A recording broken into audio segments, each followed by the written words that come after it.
მე გავაკეთე ჩემი არჩევანი, პირველი რა თქმა უნდა, მშვიდობა საქართველოს და მეტი სიკეთე თბილისს.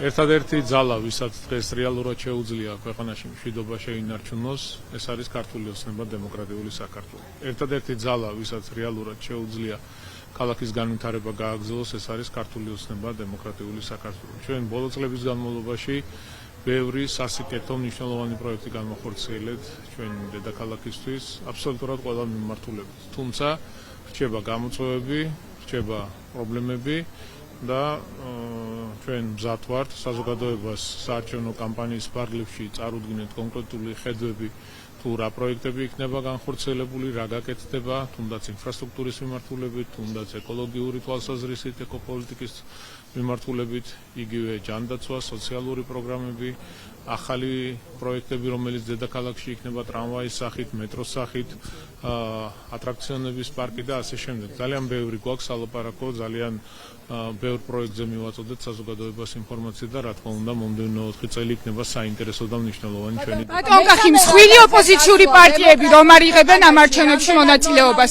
არის თუ არა ეს პრობლემა და ამ არჩევნების ლეგიტიმაციის საკითხი დადგება თუ არა კითხვის ნიშნის ქვეშ?